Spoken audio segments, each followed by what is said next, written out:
maintenant décomposer chaque binôme en facteurs et déterminer le PGCD.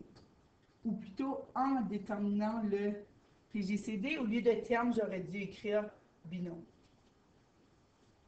On va décomposer 6x et 9.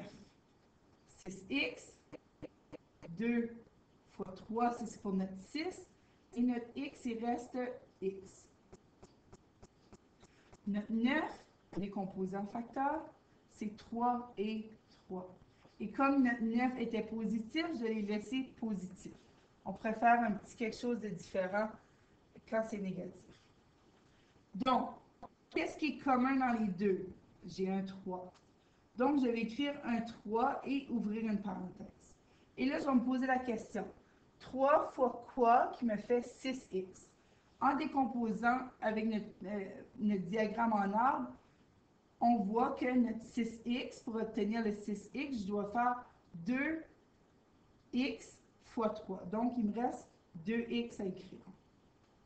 3 fois quoi qui fait 9, ou plutôt plus 9.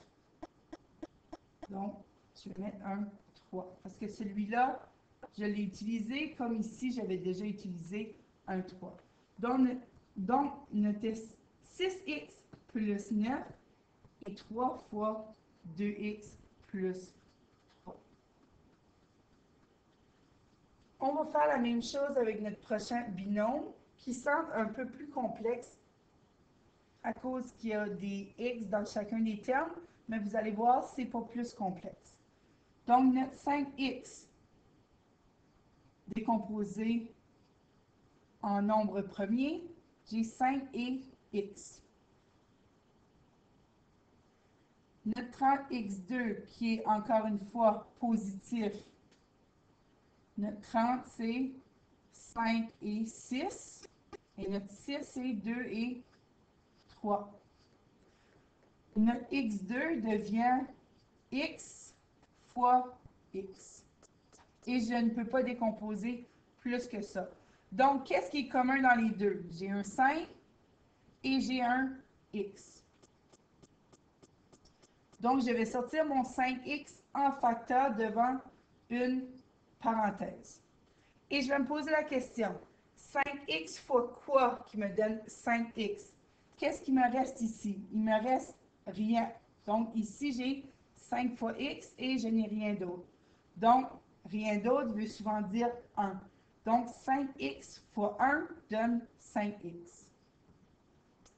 5x fois quoi qui nous donne 30x2?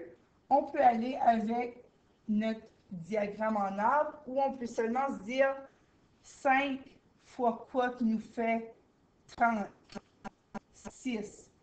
X fois quoi qui nous donne x2. Donc, j'ai besoin d'un autre x. Donc, mon 5x plus 30x2 égale à 5x, parenthèse, 1 plus 6x. Donc, 5x fois 1 plus 6x nous donne 5x plus 30x2.